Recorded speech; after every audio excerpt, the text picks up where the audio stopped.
10 साल पहले शुरू हुए एक एपिक सीरीज का फिनाले आया है और उस पर बात ना करी जाए ऐसा तो कैसे हो सकता है। तो स्ट्रेंजर थिंग्स सीजन 5 का वॉल्यूम 1 रिलीज हो गया और उसे देखकर जो मन से मीठी गाली निकली है कि क्यों एक साथ सारे एपिसोड्स क्यों नहीं मिले। अब तुम सोचोगे कि भाई ऐसा क्या हो गया, तो वॉल्यूम 1 में हमें 4 एपिसोड्स देखने को मिले हैं और 4th एपिसोड का क्लाइमेक्स देखते ही सीधा रिएक्शन था कि भाई बाकी के एपिसोड्स अभी के अभी दिखा दो। तो शुरू से शुरू करते हैं। सीजन 4 के लास्ट में जब वेक्ना को सभी धूल चटाते हैं जो असल में उनका वहम था, तो सीरीज की शुरुआत ही इसी से होती है कि हमारे सारे मेंबर्स अलग अलग जगह पर हैं और सीक्रेटली आपस में कनेक्टेड भी है और कुछ टाइम से वो एक क्रॉल मिशन पर निकलते हैं क्योंकि उन्हें वेक्ना को ढूंढना है और सब कुछ हमेशा के लिए खत्म करना है, जिसके बीच में टांग अड़ाए हुए है वहाँ की आर्मी। और अब इसके बाद में क्या क्या चीजें दिखाई देती है वो तो मैं अभी नहीं बता सकता क्योंकि ऑब्वियसली स्पॉयलर्स होंगे, पर कोई बात नहीं, स्पॉयलर्स पर भी अलग वीडियो पर बात करेंगे। और रही बात उम्मीदों की, तो भाई स्ट्रेंजर थिंग्स की बात की जाए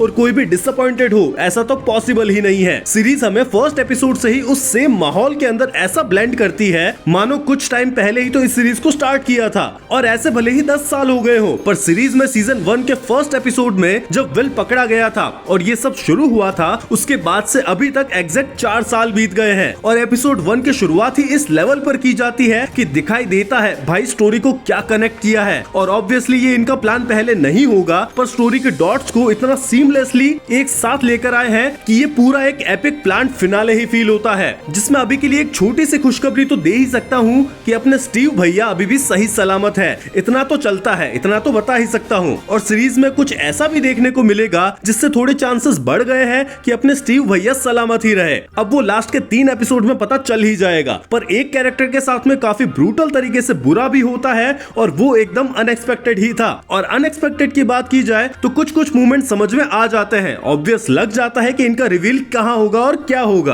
पर बड़े स्केल की बात करी जाए तो तुम स्टोरी को प्रेडिक्ट नहीं कर सकते कि ये कहाँ पर जा रही है और किस तरीके से जाएगी, और यही देखने में तो मजा आता है। और रही बात कास्ट की, तो इसमें तो कोई भी डाउट नहीं होना चाहिए। अब इस कास्ट को देखकर तो फेमिलियर सा लगता ही है और जब भी कुछ पास्ट के सीन दिखाए जाते हैं तो इतना बढ़िया नॉस्टैल्जिया फील होता है कि वो भी क्या दिन थे। और चारों एपिसोड्स में एक बार ऐसा मोमेंट आता है जब ठहाके वाली हंसी निकलती है और हमारे गोट कैरेक्टर की एंट्री भी होती है। ना जी ना, मैं स्टीव की बात नहीं कर रहा हूँ, मैं बात कर रहा हूँ एरिका की। अगर तुम्हें ये कैरेक्टर याद नहीं है और तुम्हें ये बढ़िया नहीं लगती तो सॉरी टू से चुपचाप सीजन 3 वापस जाकर देखो। भाई ये कितनी तगड़ी कैरेक्टर है। ये ऑरा नहीं दिखाती, ऑरा इसकी जेब से निकलता है, जिसमें फिर वही इस सीरीज की खासियत कि हर कैरेक्टर को जितना टाइम मिलना चाहिए उतना टाइम मिला है और किसी से भी तुम्हें ये शिकायत नहीं रहती कि यार इस कैरेक्टर को तुमने भाव नहीं दिया। और भाव नहीं दिया से याद आया, भाव तो अब मिलेगा। अपने पप्पू को बहुत मीठा मीठा बनाकर रख दिया, अब आएगा मजा। अगर तुमने सीरीज देख ली है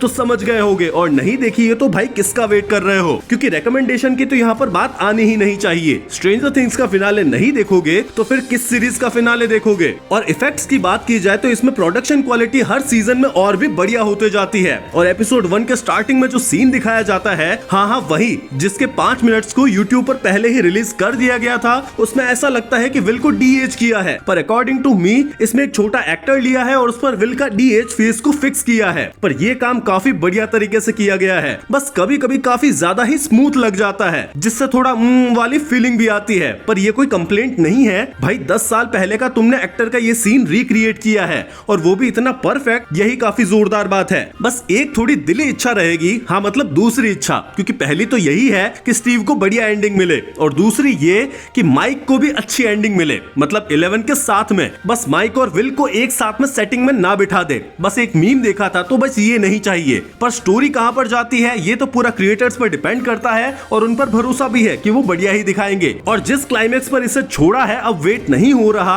और दिक्कत भी यही है, अभी तो 1 महीना निकालना पड़ेगा। इसका वॉल्यूम 2 हमें 26 दिसंबर को देखने को मिलेगा, जिसमें 2 एपिसोड्स होंगे और वॉल्यूम 3 जो इसका फिनाल एपिसोड होगा शायद 2.5 घंटे का, वो देखने को मिलेगा न्यू ईयर को, मतलब 1 जनवरी 2027, नए साल की शुरुआत और एक बेस्ट सीरीज की एंडिंग। तो जल्दी जाओ, अगर ये वॉल्यूम 1 नहीं देखा है तो जल्दी देखो, स्पॉयलर्स पर बात जल्दी करने आएंगे। और अगर स्ट्रेंजर थिंग्स ही नहीं देखा है तो कसम से इससे अच्छा मौका तुम्हें नहीं मिलेगा, भले ही शुरुआत से देखो। जो एक्सपीरियंस मिलेगा उसकी बराबरी कोई भी नहीं कर सकता। वीडियो पसंद आए तो लाइक करो, ज्यादा पसंद आए तो एक दोस्त के साथ में शेयर करो। मिलते हैं जल्द ही इसकी और डिटेल बातों पर, तो सब्सक्राइब करो। तब तक के लिए बाय।